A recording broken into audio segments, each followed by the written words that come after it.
Sepertinya menakutkan ya dok ya, apabila tubuh kita diserang oleh virus. Mungkin untuk penularannya itu bagaimana dokter Anum? Kalau kita lihat bahwa masih ada suatu ketakutan ya di masyarakat kita bahwa kalau seseorang sudah terinfeksi HIV sehingga itu dikucilkan, pegangan tangan juga nggak mau, ya bersalaman tidak mau. Nah, di situ pasien merasakan hanya seperti sakit flu, gitu, demam, kemudian batuk, pilek.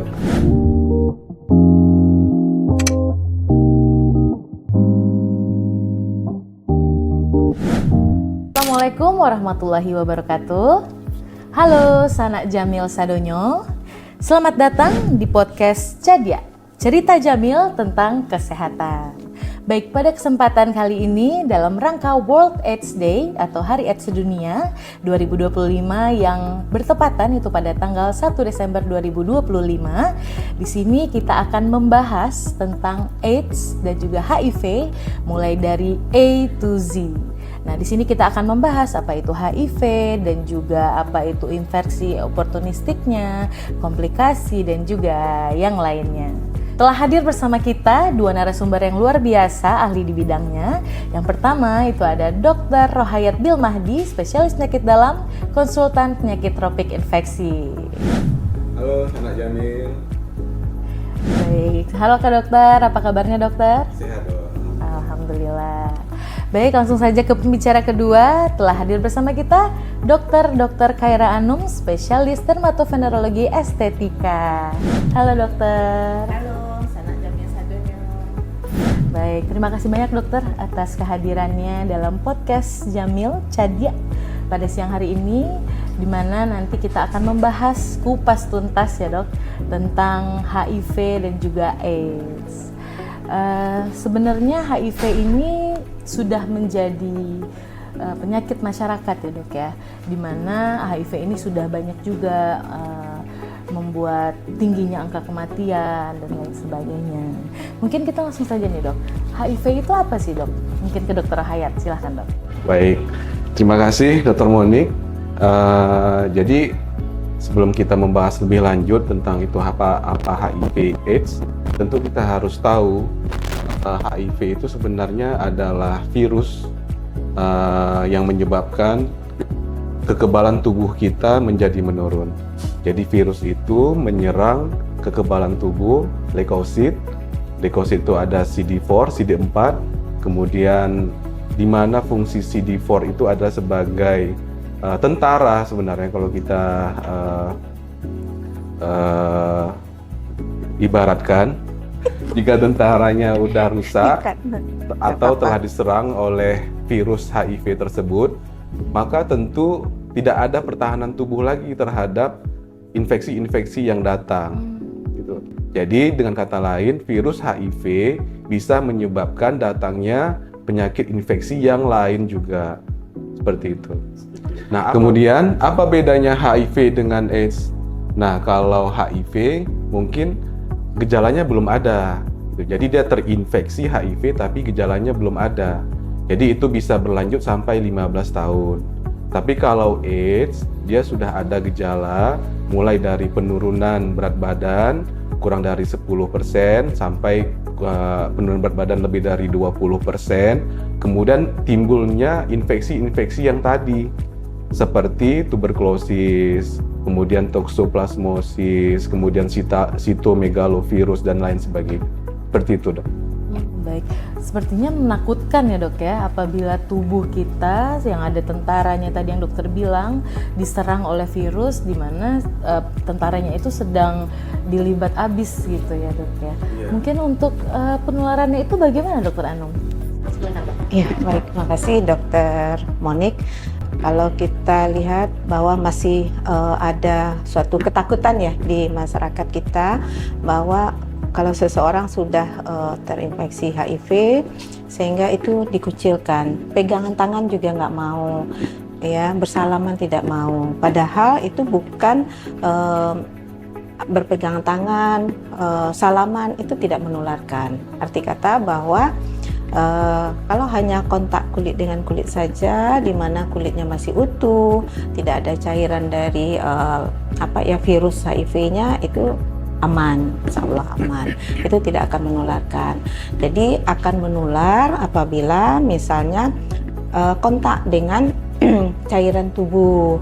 Cairan tubuh itu misalnya melalui hubungan seksual misalnya, atau menggunakan alat-alat suntik ya gitu ya, termonik ya, alat suntik, pakaian alat suntik bersama, ganti-ganti alat suntik, ataupun jarum suntik bekas dipakai. Ternyata di situ sudah ada virus HIV-nya juga, itu bisa tertular.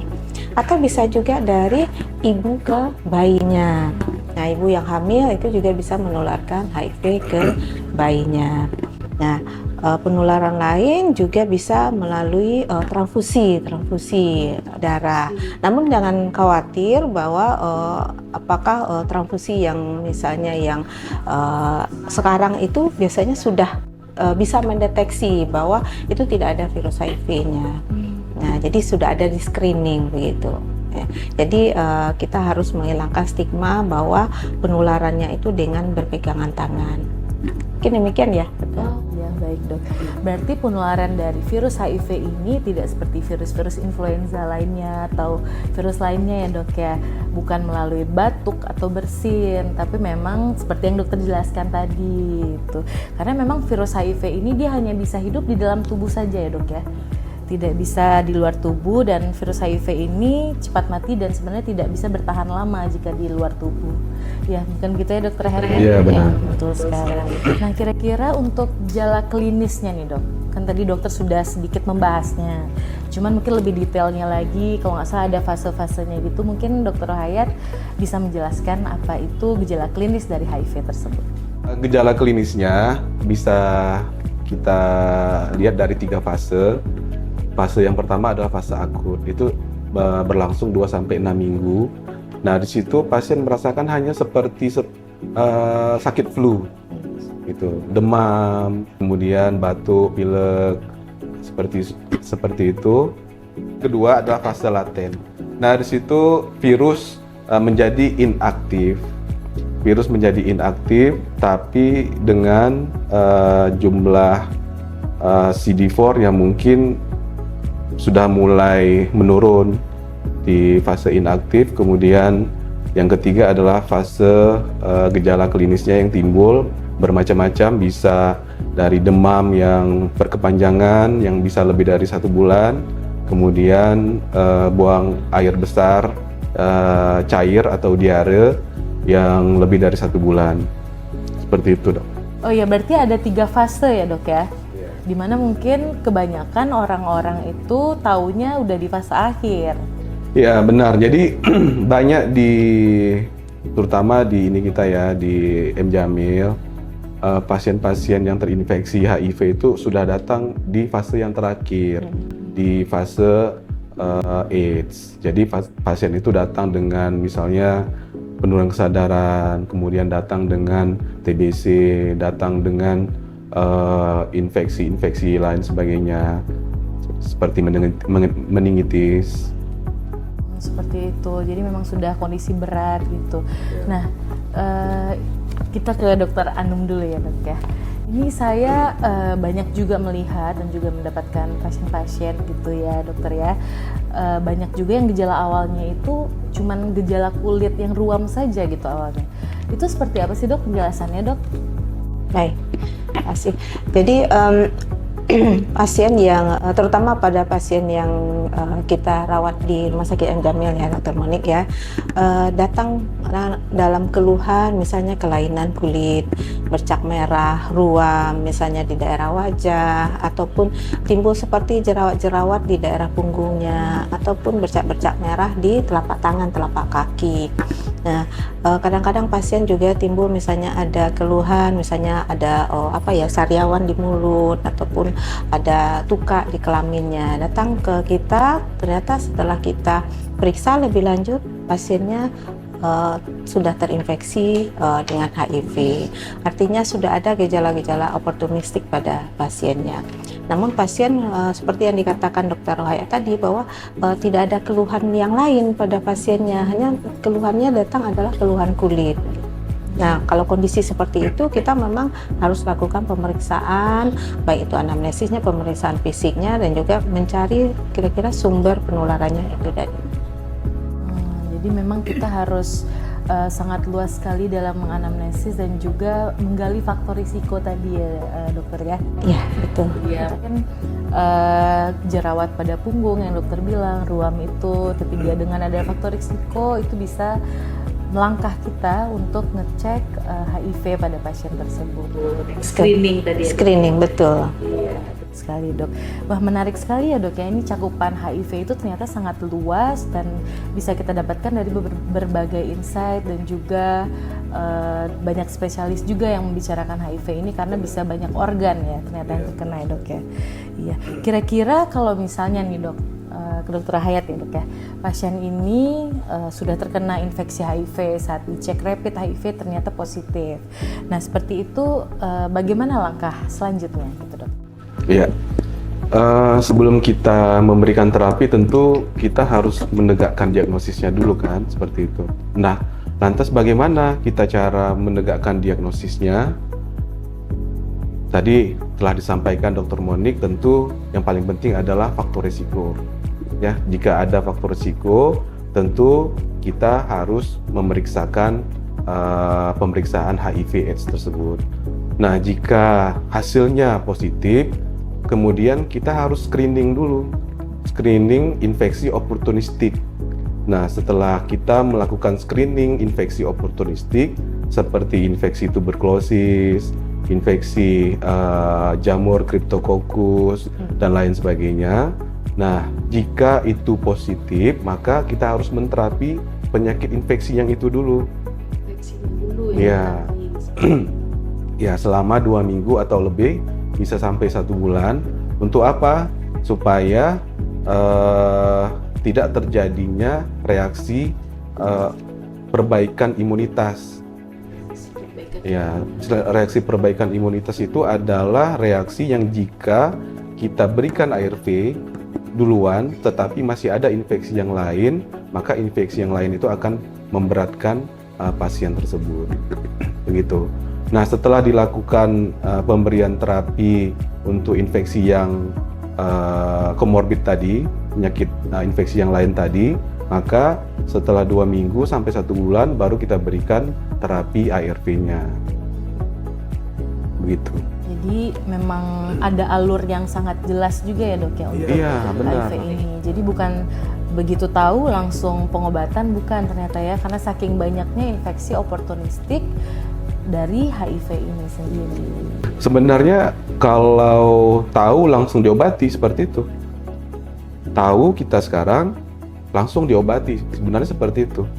Nah, tapi karena kita mempertimbangkan ada penyakit infeksi yang lain, maka infeksi yang lain itu tentu kita harus memperbaikinya terlebih dahulu, mengobatinya terlebih dahulu. Karena untuk mencegah sindroma perbaikan imun tadi. Oh, seperti itu. Luar biasa sekali infonya dok. Terima kasih dokter. Baik dokter Anum, mungkin tadi dokter Hayat sudah menjelaskan terapinya seperti apa. Kira-kira untuk follow up dari terapi HIV ini bagaimana dokter? Mungkin dengan adanya infeksi oportunistik, mungkin khususnya dari kulit atau ada sifilis ataupun dan lainnya, mungkin dokter bisa jelaskan dok? Baik, kasih Dokter Monik. Jadi ketika pasien datang atau seseorang yang kita curigai menderita HIV, ataupun dari awal baik pasien ataupun kita mungkin belum curiga ini suatu HIV ya, penderita HIV/AIDS. Namun setelah kita periksa pasiennya, baik dari anamnesisnya dan juga terutama untuk dilihat kelainan baik itu di kulitnya ataupun di daerah genitalianya, termasuk juga di rambutnya, terus juga kita lihat ini jangan-jangan ini merupakan suatu infeksi oportunistik dari HIV, sehingga perlu kita gali lebih lanjut. Tentu saja dilakukan pemeriksaan penunjang untuk penegakan diagnosisnya, dan tentu saja pasiennya kita lakukan konseling. Nah, konseling dulu sebelum dilakukan pemeriksaan HIV, karena pasien itu harus siap untuk mengetahui nanti ternyata pasiennya adalah HIV, ataupun kalau ternyata bukan HIV, tetap kita akan memberikan konseling juga. Artinya dia sudah siap ketika hasil itu keluar. Kita tetap melakukan konseling dulu sebelum melakukan pemeriksaan HIV. Nah, selanjutnya kalau dari bagian kulit, kami tetap akan melakukan pemeriksaan kalau kecurigaan misalnya suatu sifilis. Nah, ini banyak sekali pada ibu hamil, tentu saja itu kasihan ya kalau pasiennya ibu hamil menderita penyakit menular seksual dan juga ada HIV. Nah, ini merupakan beban yang sangat berat bagi ibunya ya. Kita akan periksa baik itu apakah dia menderita sifilis ataupun ada penyakit-penyakit infeksi menular seksual yang lain. Begitu juga nanti kalau misalnya kita periksa juga apakah nanti ada kelainan di kulitnya, apakah di telapak tangan ataupun di rambutnya, ataupun malah di kelaminnya berupa kutil kelamin. Mungkin Dokter Monik sudah Sanak Jamil juga mungkin sudah sering membaca mengenai kutil kelamin. Nah, ya, jadi kalau timbul di alat genitalia atau kelamin itu namanya kutil kelamin. Dan ini tentu saja salah satu penanda bahwa pasien ini juga mempunyai risiko terhadap infeksi HIV. Kalau seseorang menderita kondiloma acuminata itu risiko untuk HIV-nya bisa 5-6 kali untuk kemungkinan risiko HIV-nya. Sehingga kita lakukan untuk screening untuk apakah ini kondiloma acuminatanya, kutil kelaminnya itu, nah itu tipenya tipe apa, apakah yang high risk atau yang low risk, itu kita akan periksa. Selain itu tentu saja yang tadi kita melakukan pemeriksaan HIV, dan ini kita biasanya pasien kan kita lakukan pemeriksaannya di VCT ya. Kalau rumah sakit Jamil kita fokusnya di VCT. Nah, di VCT itu semua spesialis bergabung di sana ya, Dokter Rohayat ya. Iya, Dok. Ada dokter penyakit dalam, ada obgyn di sana, spesialis anak ya, banyak bergabung di VCT sehingga kita bisa mengelola pasien secara komprehensif di sana. Ya, mungkin seperti itu ya. Terima kasih dokter. Berarti beruntung sekali ya warga Sumatera Barat di M Jamil semua terpusat di Polivicity. Jadi nggak perlu khawatir lagi, semua DPJP, semua dokter spesialis sana berkumpul. Mungkin balik lagi nih dok ke IMS, tadi infeksi menular seksual itu kaitannya sangat erat dengan HIV ya dok ya. Mungkin gini dok. Tadi kan Dokter Rohayat menjelaskan bahwa apabila dengan TBC dan HIV itu maka terapi terlebih dahulu TBC-nya. Bagaimana dengan infeksi menular seksual lainnya dok? Seperti sifilis tadi, bagaimana untuk terapinya gitu? Mana yang terlebih dahulu dan lain sebagainya? Sebenarnya prinsipnya hampir sama seperti yang disampaikan Dokter Rohayat tadi, bahwa kita harus obati. Ketika sudah terdeteksi langsung diobati. Nah, jadi ketika kita datang kita lihat ternyata ada infeksi menular seksualnya, misalnya ada sifilisnya kita obati, untuk HIV-nya juga diobati. Tentu ada alurnya SOP yang seperti disampaikan tadi, bagaimana syarat untuk pemberian ARV-nya nanti. Namun kalau di bagian DVE kita tetap lakukan pengobatan untuk sifilisnya atau kondiloma acuminatanya, tetap kita lakukan pengobatan. Seperti itu dok ya. Mungkin banyak nih dok masyarakat yang tidak tahu penyakitnya apa, yang dapat sifilis tadi berobatnya ke polikulit, tapi ternyata pas dicek HIV-nya ternyata reaktif atau positif HIV-nya. Mungkin seperti itu banyak ya dok ya. Ya, mungkin itulah pentingnya bagaimana mencegah, bagaimana screening tadi yang dokter sampaikan. Satu lagi Dokter Monik, bahwa IMS itu dikatakan adalah pintu gerbang untuk infeksinya HIV. Begitu juga HIV merupakan pintu gerbang untuk masuknya kuman-kuman infeksi menular seksual. Jadi saling berkaitan. Saling berkaitan, makanya saling berkaitan erat gitu ya dok ya. Iya, betul sekali dok. Tadi sudah dijelaskan oleh Dokter Rohayat tentang bagaimana gejala klinis, infeksi oportunistik, dan juga dokter sudah membahas IMS yang sangat erat kaitannya dengan HIV. Mungkin kita sudah sampai di penghujung podcast ini dok.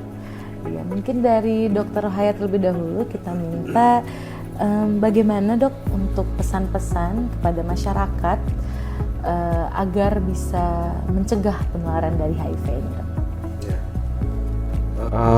Mencegah dari penularan HIV, tentu tadi telah kita bahas di awal perjumpaan kita.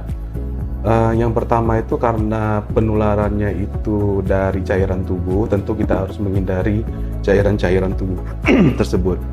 Nah, cairan tubuh itu kan bisa berasal dari seks bebas, cairan mani, sperma, cairan vagina, darah, dan sebagainya.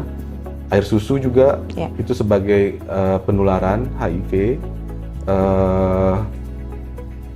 Oleh karena itu, seyogyanya kita menjauhi itu semuanya, mulai dari seks bebas tadi, kemudian penularan melalui darah dengan memakai jarum suntik yang tidak diganti atau pemakaian bersama, kemudian mungkin dari kadang ada tato gitu ya, tato tapi jarumnya dipakai bersamaan dengan pemakai yang tidak tahu status HIV-nya seperti apa.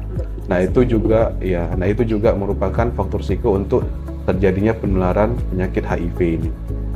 Itu saja mungkin. Terima kasih Dr. Hayat. Dr. Anung mungkin Dok, ini kan tadi orang yang terkena HIV tadi mungkin kita sudah mendengarkan bagaimana pencegahannya. Nah bagaimana Dok orang yang terkena HIV tadi dia agar tetap bisa menjalani hidupnya dengan produktif gitu. Mungkin dokter bisa menyampaikan kepada masyarakat Sanak Jamil Sadonyo. Jadi perlu kita pahami bersama bahwa pada pasien HIV ini masih ada stigmanya. Nah, jadi stigma ini yang harus kita hilangkan bersama. Jadi kita mengajak bahwa untuk masyarakat kita bersama-sama menciptakan lingkungan yang aman, penuh empati, dan juga bebas diskriminasi baik pada penderita HIV. Mungkin demikian ya. Jadi kita mengimbau kembali nih kepada masyarakat dan juga Sanak Jamil Sadonyo bahwa orang dengan HIV itu yang dia butuhkan itu hanyalah support ya Dok ya. Support ya, betul sekali. Mungkin dari Dr. Hayat nih Dok, ada yang mau disampaikan ke Sanak Jamil yang mendengarkan podcast ini? Ya, saya setuju untuk menghilangkan stigma atau diskriminasi terhadap pasien-pasien HIV/AIDS. Karena yang paling penting adalah kita menjauhi penyakitnya, bukan orangnya. Ya, setuju sekali Dok. Namun sebaik-baiknya mengobati, tetap pencegahan dari HIV tersebut yang utama ya Dok. Benar sekali. Ya, baik, kita sudah sampai Dok di penghujung acara podcast kita pada siang hari ini. Terima kasih untuk para dokter untuk diskusi yang sangat bermanfaat Dok untuk siang hari ini, terutama untuk Sanak Jamil Sadonyo. Dan juga kita hari ini kan dalam rangka memperingati Hari AIDS Sedunia tahun 2025. Jadi kita mengingatkan lagi jika ada Sanak Jamil yang mungkin merasa mempunyai faktor risiko, ya Dok ya, faktor risiko yang dijelaskan tadi, jangan khawatir. Segera screening itu bisa mandiri atau bisa langsung datang saja ke Poli VCT yang ada di M Jamil, begitu ya Dok ya. Baik, tidak terasa sudah hampir 1 jam kita bersama di acara podcast dalam rangka World AIDS Day 2025 yang akan kita peringati nanti di tanggal 1 Desember ya Dokter ya. Baik, terima kasih untuk para dokter, Dr. Hayat, terima kasih Dok atas waktunya, Dr. Anum, terima kasih Dok telah menyempatkan hadir di sela kesibukannya dengan diskusi yang sangat, kalau kata Gen Z sekarang yang sangat daging gitu ya Dok ya. Daging semua ya. Baik, mengingatkan kembali kepada Sanak Jamil, jangan khawatir untuk screening, terutama kepada Sanak Jamil yang mempunyai faktor risiko. Ingat, jangan lupa screening, bisa screening mandiri dan langsung saja datang ke Poli VCT ya, begitu ya Dok ya. Mungkin Dok ini kita ada slogan ini Dok dari Kemenkes untuk World AIDS Day 2025 ini. Bersama hadapi perubahan, jaga keberlanjutan layanan HIV. Hari HIV Sedunia mengingatkan kita bahwa HIV bukan akhir, tapi awal untuk peduli, mendukung, dan menghilangkan stigma negatif. HIV bisa dicegah, bisa dikelola, dan orang dengan HIV tetap bisa hidup sehat, mari sebarkan fakta, bukan stigma. Hari AIDS Sedunia 2025 bersama hadapi perubahan, jaga keberlanjutan layanan HIV.